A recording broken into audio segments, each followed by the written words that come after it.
Hey guys, I'm just checking out, making sure we're live on Instagram. All right, because I had like some weird cookie error given to me. All right, let's get started. Welcome to our second segment of our Fall Flower Festival. David is my guest for this round, and we will be providing a flower tour of some amazing flowers perfect for the autumn season. You will get to see stem length, bloom size, and color. In addition, David will be able to provide great tips and advice on how to properly care for and handle these specialty cut flowers to get the most out of your blooms. At 12:45, our very own Deanna will be on to talk about how to utilize pre-book to reduce our wedding season stress. And then at 1:45, Allison Ellis finishes our day chatting about how to price your fall weddings profitably. And as mentioned in the email that we sent out earlier today, for the best viewing experience, please join us on Facebook or YouTube, and that counts for this session as well. So yes, I am talking to all of my Instagram viewers out there. Hey guys, let's see how many of you there are. Not too many yet. We're just getting started. But as you're coming on, if you want to jump over to YouTube or Facebook, that would be great because, again, the sides are going to get cut off. I'm also going to be sharing a video that David created of the products. So we're going to do that video first, and then David's going to come on live with me and answer your questions. So this one works a little bit differently than our first one with Gilberto. And again, just a reminder, if you're looking for replays of today's segments, you can check them out immediately on YouTube and Facebook. And we will be posting a recap of today's event up on our blog for easy reference for everyone. Again, before we get started, give us a shout out. Let us know where you are from. Love seeing that. Also, if you have questions while you're watching, even though I'm not going to be asking the questions while you post them, be sure you keep on posting them because then I will ask David once he's done going over the flowers. And also, just again, just a friendly reminder that we have 3 more stops for this year's Mayish Design Store with the floral coach, Amy Balsters. And to get more information, you want to visit mayish.com/design tour. Design/tour. I think I said that backwards. So yes, this is our link for our workshop tickets and for you to learn more. So check that out when you get a chance.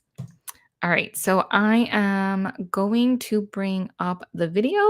So I'm gonna bring up this video. David's gonna do his presentation, and then me and David will be live as soon as that is ending, and we'll answer all your questions. So enjoy.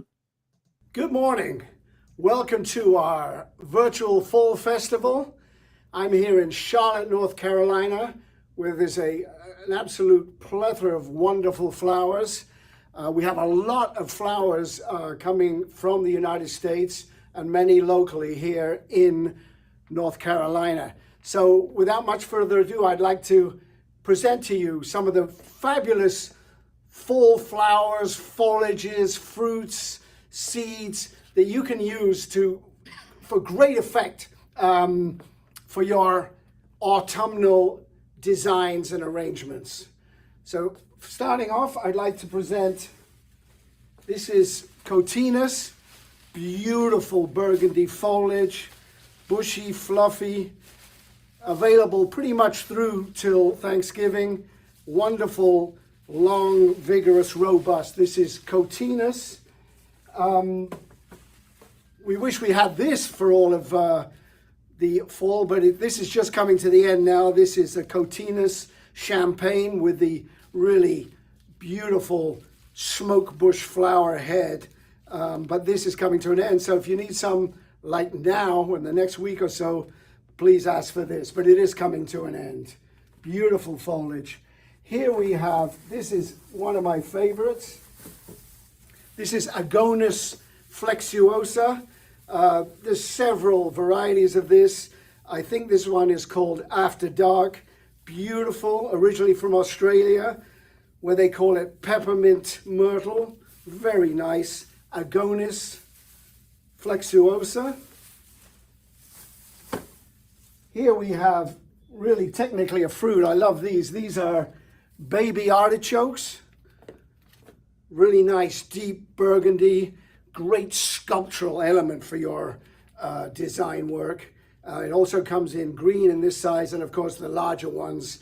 And still available, though going out of season, are the blue flowering artichokes, the blue cyan color from which artichoke gets its Latin name, cyanus. But look for these gorgeous burgundy ones. Yes, as we go into fall, we get a lot of fruits. Here is a classic. This, in fact, was discovered by Meriwether Lewis in Missoula, Montana. And some of the seeds of this made its way back to Jefferson, who christened it snowberry, as it were. This is still not quite ready for full production, but you can see here a couple of the snowberries starting to form. And this will be available through until November. And it also comes in a blush pink. Love the fruits. Another fruit, a classic. These are rose hips. This is a hybridized one. I believe it's called Tutti Frutti. Very nice, has a lot of hips on each lateral. Each stem is loaded. Nice blushed bronze rose hip. Good item, a change up from regular roses. Very nice. This is grown in the United States. Very nice. Here we have, I also love these a lot. These are coming in from Oregon. This is Viburnum trilobum, or otherwise known as Viburnum opulus variety Americanum. Great fruit. When you get fruits this mature, a lot of the leaves start to go off, as you would see in nature. That's why you need your careful editing with your cutters or your knife. Take off the leaves that are damaged. But a fantastic, brilliant detail for design work. I love that. Viburnum berry red. And through the season, we will also have yellow and green.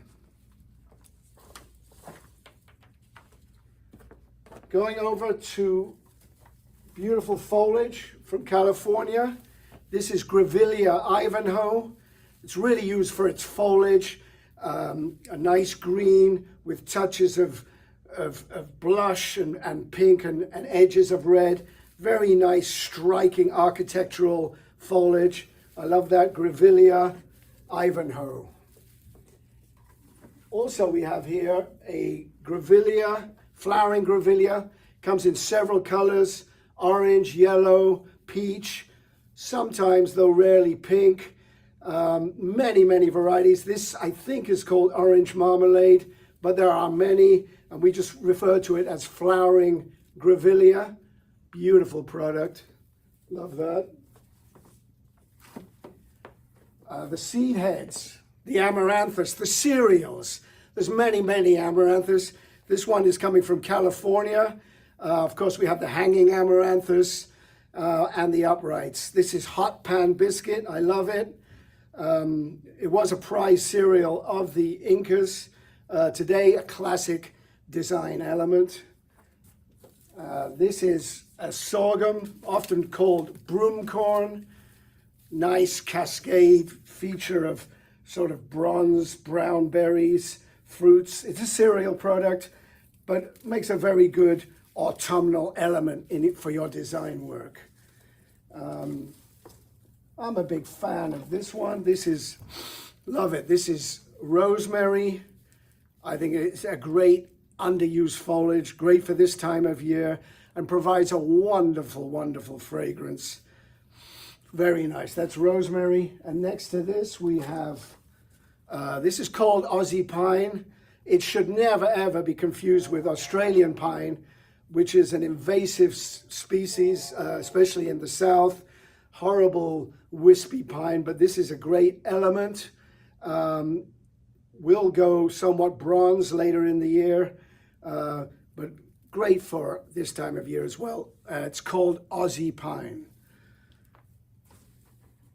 These, love these. These are really, you know, we've dissed these for years.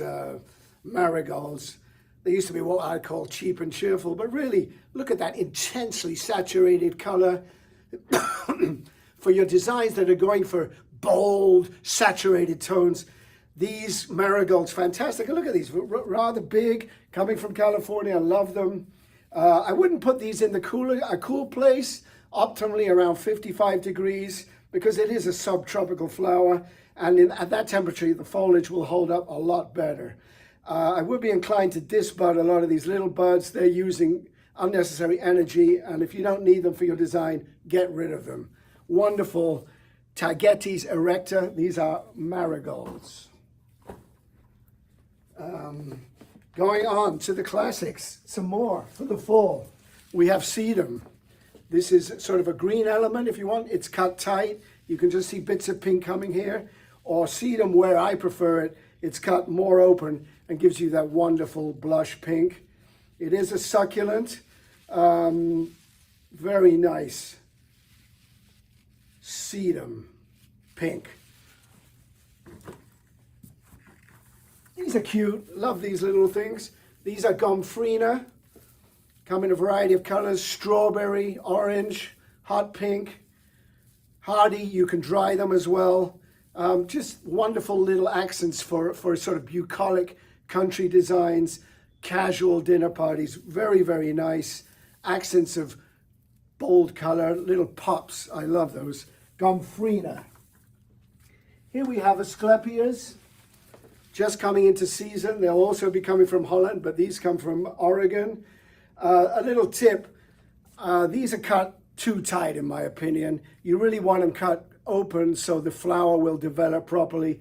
At this stage, probably not much floral action. You do get little sort of dynamic sculptural forms, but really ask your sales associate for more open cut. That's Asclepia. Here we look at these. These are wonderful dahlias. These are coming from right here in Charlotte, North Carolina. Love these. They come in all types, shapes, colors. Just about every one of our locations has a local provider, so do ask for these going into the fall. Dahlias, I mean, they're great. Again, this is another flower, better off not in a cold cooler, better off around 55 degrees. Also another sort of part of a subtropical flower. Absolutely outstanding. I love these.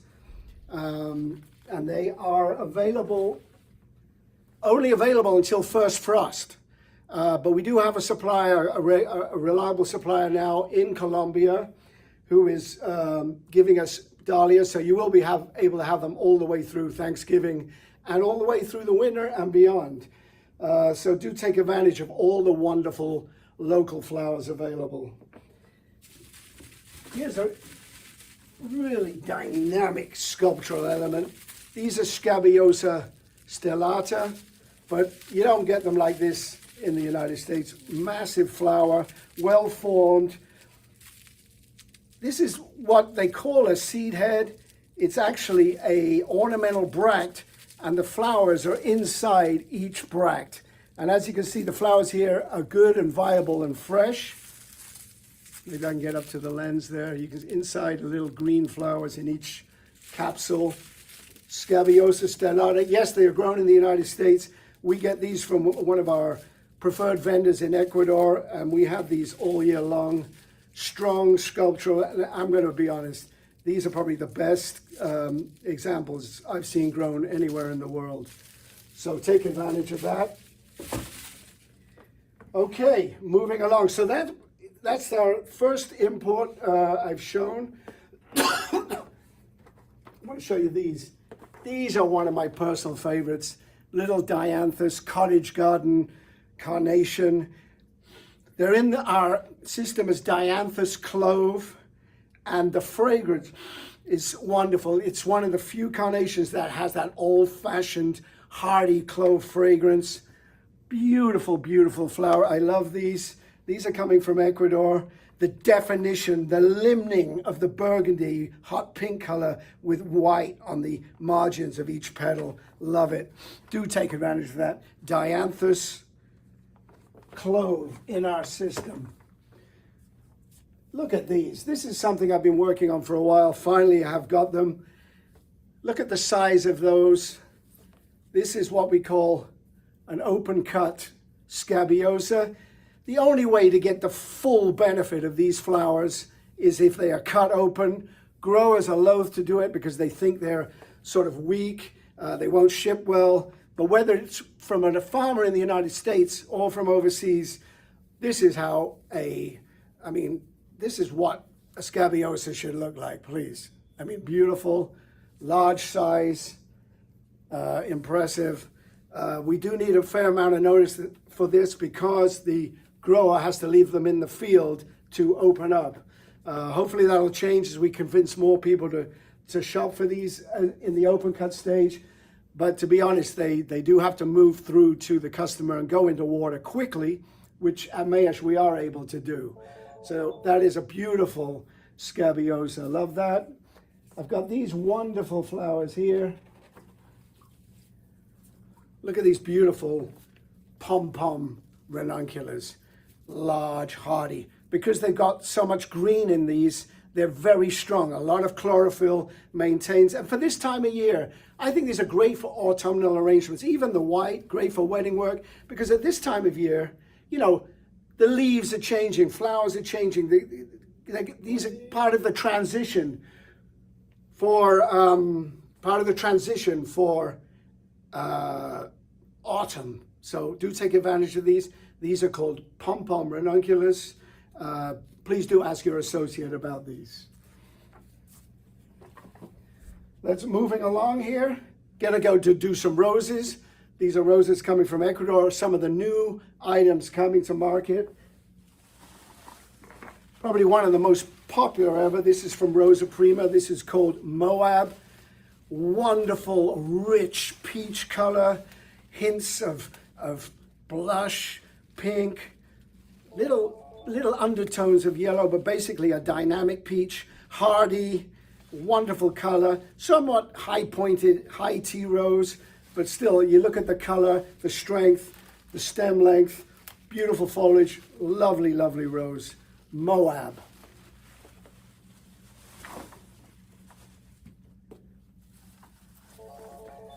For the more sophisticated palette, here's a rose I really like.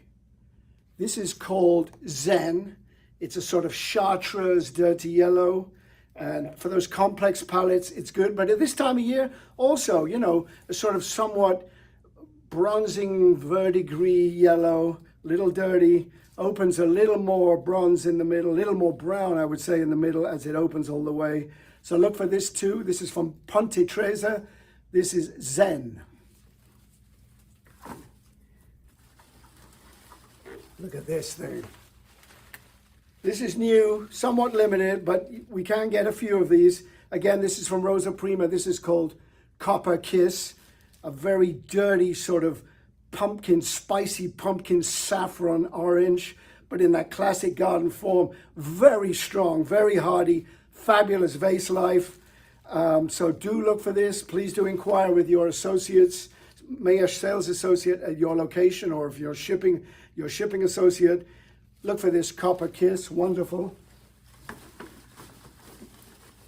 I've got two new spray roses here. Good for fall, interesting for Christmas especially. This is called Bravo. This is from Natu Flor, loaded with flowers. A very nice red, dark red, somewhat lighter center. I like this one. This is Spray Rose Bravo. And here, look at this. This is the first true red spray rose, probably red rose, because there really isn't anything like this anywhere that I've seen before. It's a true red, like the Coca-Cola can, like Christmas red, Santa Claus red.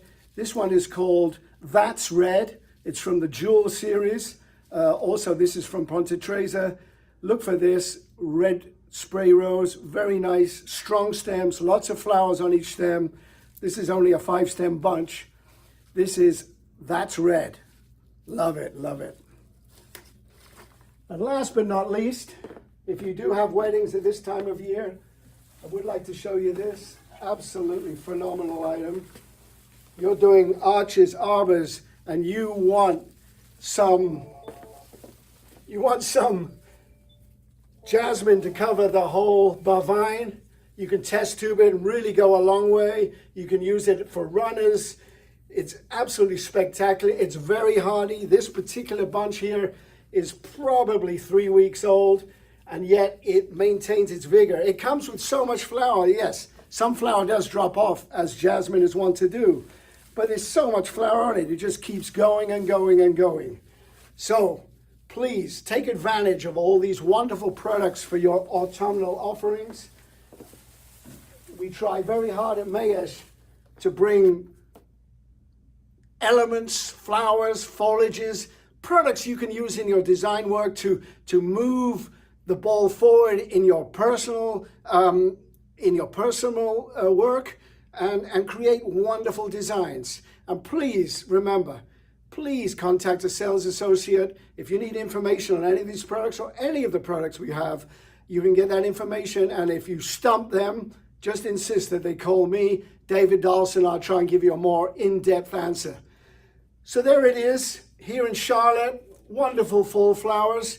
And I'm off to Charleston next, so live on Tuesday, I'll be happy to answer any more questions you may have. Take care, and thank you for watching. I love movie magic. Hi, David. Hi. Hi, I'm here. I'm in Charleston. And Amy Boss has got her workshop going. And yeah, very exciting. I'm really impressed with North Carolina and South Carolina. Very, very interesting. That's awesome. And speaking of workshops, I believe we have 3 more dates to go. So, guys, if you guys are interested in joining us at one of our workshops, which I hope that you do, just go on over to mayish.com and check that out. So, David, I also wanted to mention to the audience before we get started that for some reason the video that was playing for like on Instagram and Facebook and YouTube was fuzzy, but completely clean on my end. So I'm not sure what happened. Probably some technical difficulty that I'll never understand. So what I'll do for the replay, guys, just so you know, is I will swap out the video since I have the video here. So that way it's nice and clean, easy to see.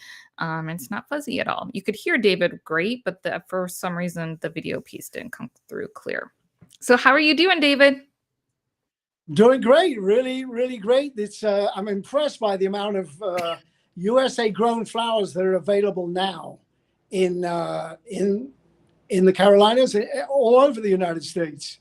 One thing I would like to focus or mention before we get going is that all the flowers I showed and foliages and so forth, they'll be pretty much available right through till Thanksgiving. I would like to point out that there's many super flowers that you would go, these are great for fall, but unfortunately, towards the end of September, they're no longer available. But I do urge people to take advantage of products like Nine Bark, El Diablo, otherwise known as Physocarpus. Yes, coming into season right now are the Japanese maples, as Gilbert mentioned earlier. And another thing to think about in fall flowers is, yes, you can get so many different moods. I mean, Gilbert had that rather darkish mood on his, but remember, you can go bright as well. I mean, Vermont trees turning color are so rich and vibrant. You can go bright, you can go dark, you can go many different directions with the fall flowers, with the autumnal themes at this time of year. But the main thing is there are a lot of amazing American grown flowers available, not to mention the wide array of imports that we offer on a daily basis. So good to know. Thank you, David. So, guys, if you have any questions for David, let us know. We have, a little bit of time to dive into them. David, I had one come through from Leah, and she wanted to know how long will those types of dahlias be available into the fall? So I know you said most of the stuff will be available. I forget what you just said because I was reading Right. things. but can you let us know? Understandable. Yeah. Understandable. So dahlias, as I did mention in the video, they can't take any frost or freeze of any kind. So normally we say first frost is the end of dahlias, and generally around the United States, that's around October 15th. But we do have imported dahlias thereafter, so you will be able to have dahlias. They just won't be U.S. grown. Now, there is a caveat, of course, because with the crazy weather we're having this year, the season could go longer or it could be shorter. But generally, you're looking at the middle of October when USA grown dahlias come to an end. Good to know. And then I just put a link into our comments, guys. Again, on Facebook and YouTube. Instagram hates businesses, as I've mentioned before. So I can't put that in here while I'm talking live. So hopefully my team member who's listening will do that for us. So check that out. And that's all good to know. I got distracted a little bit when I was talking because Spunky Cat, he posted a nice comment about your accent. Uh, they say he could be reading answers in an instruction manual. I love his accent. I've never been interested in flowers until now. So welcome, Spunky Cat. If this is your first, exposure to flowers, welcome. Right. Well, that's true. I mean, and I hope you really get into flowers and start a business. That would be fantastic. Exactly. And if you love David's voice, we've done a lot of videos with him. He's been on Mornings with Mish several times. He does product showcases. So if you want to learn more, we definitely have the videos for that. All right. So I got another question in from Stephanie. I'm trying to find it in here. I can't, keeps on disappearing. So I'm glad I wrote it down. So Stephanie asks, what's the typical amount of time from when the product is cut to when it's shipped from Mish and into florist hands? Can you talk a little bit about the logistics of a flower from farm to florist? I absolutely can. And this is a good time for me to point out that it doesn't matter. You'll see some websites say, we bypass all the channels in Miami and we get it to you in 2 days. No, I mean, it's absolutely impossible. First of all our growers, and we've had to change the habits of many farms in Ecuador, you cannot ship flowers on the same day. Flowers need to stabilize. They need to drink for about 24 hours to be in a turgid condition, ready to be packed and shipped and go on its extended journey, which can be like from the farm to our, say, location in San Francisco, you're talking about 5 days. Why is that? Well, there's a day taken up by flying. Another day is taken up by USDA inspections in Miami. And then we have a 2-day truck ride to LA, a 3-day truck ride to San Francisco. So you're looking around 5 days, but these are all in the cold chain, as opposed to stuff that can be FedExed and can be very, very warm by the time it gets anywhere in the United States. So we do focus on maintaining the cold chain. In Miami, we have a special distribution hub for receiving flowers. We have cold seals, our tractor trailers back up. We maintain the cold chain all the way. So while 5, 6, 7 days may sound alarming, the way that we at Mish handle the flowers, we keep it at a temperature-controlled environment, and we keep that product at the right temperature. And when it gets to say, San Francisco, either will be put in water or delivered right to the customer, or the customer will pick up at that location. I hope that answers the question. It did. That was really, really great. Thanks, David. So my question to you is, you obviously had this really great showcase. Do you have any tips you can share for extending the lifespan of these fall beautiful blooms? Well, I can. In fact, I was just, I do a presentation before Amy does her main workshop.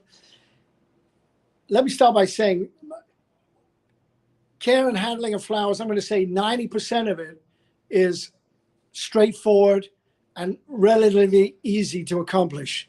But much like climbing Everest, that last 200 meters to the top, or the last 10% in flower care, is all about tiny incremental steps that you can make to improve the performance of your flowers.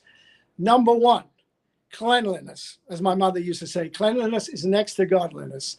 Please make sure all your buckets are clean, your knives are clean, your clippers are clean. And also, clippers and knives, make sure you get them professionally sharpened at least once a month. Because when you're using, especially clippers, if they're not sharp, they will compress. They will, how do I say, smudge the stem. Right. They They will don't cut through squish clean the stem. when they're not sharp. Right. So you don't get a clean cut. And that, again, inhibits the vascular structure from working correctly. And let's take something like dahlias. I'd be inclined to cut the dahlia with a surgical blade, an X-Acto knife, to make sure that you really maintain the structure of the cambium labor, of the vascular stem, in pristine condition. But really, all those little bits. Also, make sure your water is clean. Make sure you check the pH of your water. Make sure it's between 5.5 and 6.5. Anything above 7 is not going to work well for your flowers at all, because it'll be too, what we call base, too alkaline, too salty, as it were. And you don't really want to be below 4, but slightly acidic is the sweet spot where you want to be for most flowers. And if I can say last but not least, here's another step. Cut your flowers always on the bias. Why is that? Because when you put flowers in the bucket, you're always going to have the tip resting on the bottom of the bucket. If you cut them at right angles, the stem, again, something like Helleborus, if it's resting at right angles on the bottom of the bucket, it may not be able to draw water at all, because there could be tiny bits of dirt or foliage or something in there that inhibits the uptake of water. And I know I said last but not least, I got one more thing. Sorry, Yvonne. No, it's okay. When you get your flowers, say they're shipped in, or if you pick them up at a location, please, please, please leave all the wrappers on. Cut the stems, put everything in water with the wrappers on. And if it's something like scabiosa, maybe it came without a wrapper, wrap it up so the stems are all upright. Wrap it up, it'll draw water. Because if you put a flower such as an anemone in water and it's hanging over the bucket, it's expending so much energy to lift it up, because it has a phototropic tendency to want to be erect, but all the energy gets drained out of the product, and you're cutting 2, 3, 4 days off the life of the flower. So leave them wrapped, let them draw water for about an hour in the wrapping, become fully turgid, and then unwrap them, and you will gain several days on the life of your flower. Such great advice, David. And right now I'm sharing a link to our flower care guide, so that way you can get more care and handling tips. And again, like I mentioned, David's been on our show a whole bunch of time to talk about care and handling specifically. So you can find those videos too up on YouTube, our blog, all of that. All of that. I did get another question from Greens, Flowers, and Gifts, if we can answer that real quickly. They ask, should the water treatment be different for the greenery versus fresh flowers? No, I would say basically no. You want the same thing. You want to keep everything with a nice, clean, precise cut, clean water, clean buckets, essentially the same. And always remember, any foliage that might be submerged in the water in the bucket, just get rid of that, because you don't need that at all, and it could make the water dirty and get pathogens there in the water. So no, basically it's going to be whatever the product is. You would manage it the same, whether it's a cut flower or a cut foliage. And to be honest, it's worth all the extra care, even for the foliages, because it's not just flowers going up in price these days. It's the flower, the fillers, and the foliages as well. So yeah, give them all the same precise treatment. Awesome. Very good. Thank you. Thank you so much. And guys, thanks for joining us. David, you're amazing. I know you have a lot going on, so I appreciate you fitting us into your very busy schedule while you're traveling around. So appreciate you, and always sharing your expert knowledge with us all. Absolute pleasure. Live from Charleston, South Carolina. Love it. Good, good, good. Guys, thank you so much for joining us for our second segment of our Fall Flower Festival. I'm ending this live and then I'm going to be starting right back up. There's no break with Deanna Marriott. She's going to be sharing with you lots of tips on how to utilize pre-book, and we want to reduce that stress for you guys. So she has a lot of great advice for you. And then finally, Allison Ellis of The Real Flower Business is going to be joining us, and she's going to be wrapping up the day starting at 1:45, talking about profitable pricing. You guys don't want to miss it. Thank you so much for your time and support. I will see you literally in probably 2 minutes. I just got to set everything back up and I'll be back live. Thanks, David. Thanks, everyone, for watching. Cheerio.